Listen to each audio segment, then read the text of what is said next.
Olá, turma! Vamos para mais uma correção de matemática das páginas 84 até a página 87. Então, na página 84, ele traz um texto falando sobre o período de gestação de alguns animais. Vamos ler. Alguns animais nascem de ovos e o período que eles passam crescendo dentro dos ovos é chamado incubação. Outros animais crescem dentro da barriga da mãe e esse período é denominado gestação. Os períodos de gestação variam de espécie para espécie. Vamos conhecer o período de gestação de alguns animais. E aí ele traz a imagem dos animais e o período de gestação contados em dias. Então vamos para a primeira questão. Alguns animais nascem de ovos. Como é chamado o período que esses animais passam crescendo dentro dos ovos? Nós vimos lá no texto que os animais que crescem dentro dos ovos, o nome dessa é incubação. Quando é na barriga da mãe, é chamado de gestação. 2. Gestação é o período em que os animais crescem dentro da barriga da mãe. Qual é o tempo de gestação do leão e do gato? Então, nós podemos ver lá na imagem que o leão ele tem um tempo de gestação de 100 dias e o gato de 63 dias. Vamos para a próxima questão.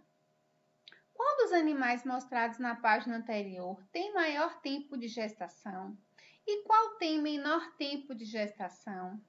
Se nós observarmos aqui nas imagens, nós vamos poder ver que o elefante tem o maior tempo de gestação com 624 dias e o coelho com o menor tempo de gestação, com 30 dias. Próxima questão. Qual desses animais tem o tempo de gestação igual a aproximadamente 2 vezes o tempo da gestação do coelho? Então, eu coloquei aqui para vocês que o coelho tem a gestação de 30 dias.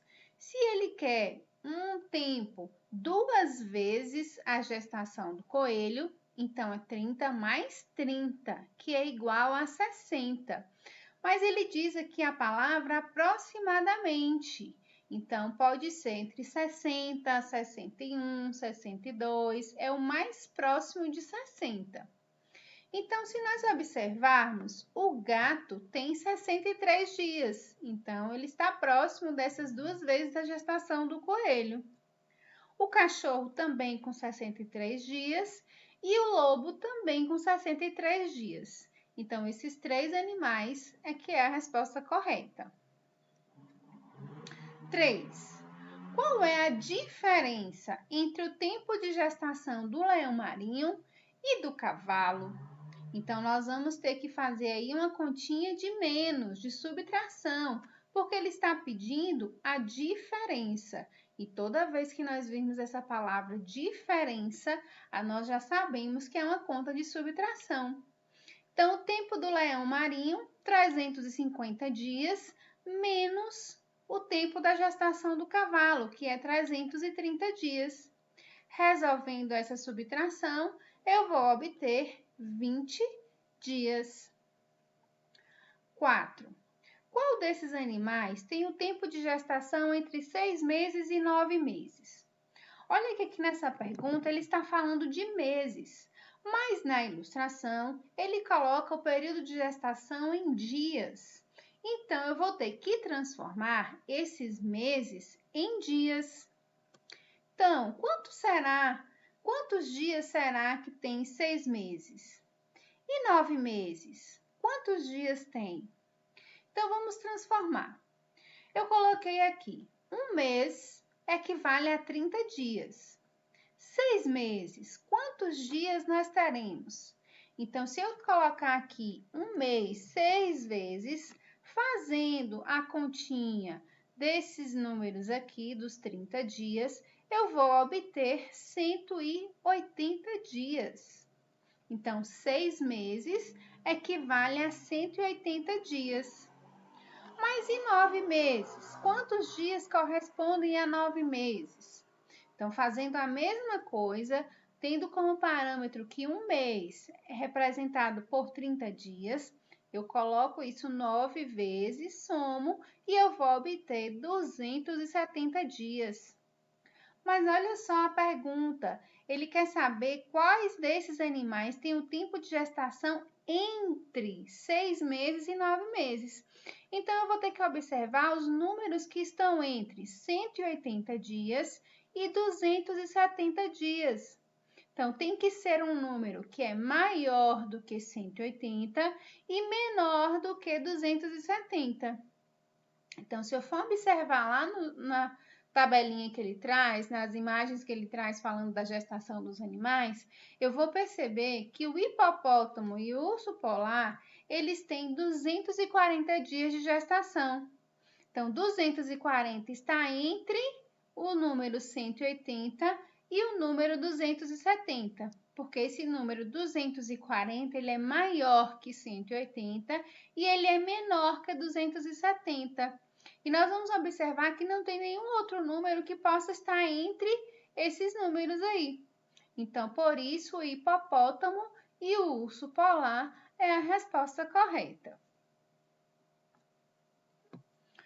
Vamos agora para a tabela, comparar a tabela de ovos produzidos com a tabela de ovos vendidos. Então, a questão 1 diz assim: Afonso tem uma criação de galinhas para a produção de ovos. Ele anotou semanalmente as quantidades de ovos produzidos e de ovos vendidos. Observe as tabelas que Afonso elaborou com base nesses dados e, em seguida, faça o que se pede. Então, nós temos aí a tabela de ovos produzidos na primeira, segunda, terceira e quarta semana e a quantidade de ovos vendidos na primeira, segunda, terceira e quarta semana. E aí, na letra A, ele pergunta: em qual período ocorreu a maior produção de ovos? Se nós estamos falando de produção, eu venho na tabela de ovos produzidos. Então, eu vou observar que na segunda semana ele produziu 310 ovos. Então, é o maior número que eu tenho aqui da tabela.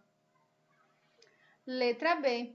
Em qual período ocorreu a menor venda de ovos? Então, agora eu vou na tabela de ovos vendidos e vou procurar qual é o menor número.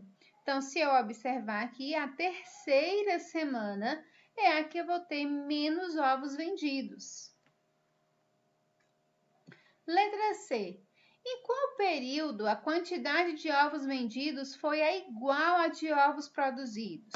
Então, se nós voltarmos à tabela, nós vamos ver que onde tem o mesmo número, tanto de ovos produzidos quanto de ovos vendidos, foi na quarta semana. Então, ele produziu 300 ovos e também vendeu 300 ovos na quarta semana. D.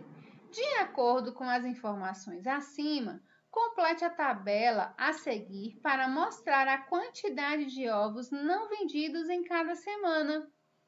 E aí ele dá uma dica. Para determinar a quantidade de ovos não vendidos, posso calcular a diferença entre os ovos produzidos e os vendidos em cada semana. Mais uma vez, ele está falando de diferença. Então, se é uma diferença, eu preciso fazer uma conta de subtração.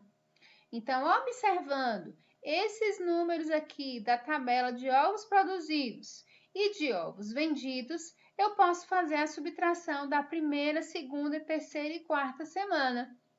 E aí fica assim: primeira semana, 290 menos 270. Então, eu vou obter a quantidade de 20 ovos não vendidos. Segunda semana, 310 menos 280. Eu vou obter 30 ovos não vendidos. Na terceira semana, 280 menos 260. E eu vou obter 20 ovos não vendidos. E na quarta semana, será 300 ovos produzidos menos 300 ovos vendidos, vai ser igual a 0. Ou seja, não teve ovos não vendidos, ele conseguiu vender todos os ovos nessa semana. Então, aqui está o resultado da tabela. 2. Com base na tabela anterior, complete o gráfico que representa a quantidade de ovos não vendidos nesse mês. Então, aqui eu coloquei aquela tabela que nós acabamos de completar e aí nós vamos transformá-la em gráfico. Então, na primeira semana, ele já me disse que foram 20 ovos não vendidos. Então, eu vou fazer um gráfico aqui pintando, que ele já traz para a gente, né? Aqui no 20 para baixo. Aí eu venho para a segunda semana, eu observo, foram 30 ovos não vendidos. Então, eu observo aqui onde eu tenho 30 e pinto para baixo, formando o meu gráfico. Na terceira semana, foram 20 ovos não vendidos. Então, mais uma vez, eu vou até o 20 e faço o meu gráfico, representando assim os ovos não vendidos na primeira, segunda e terceira semana. Na quarta semana, ele não vai ser representado porque ele vendeu todos os ovos que foram produzidos. E aqui a questão 3.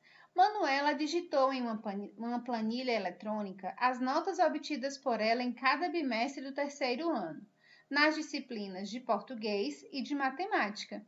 Observe e, em seguida, responda as questões.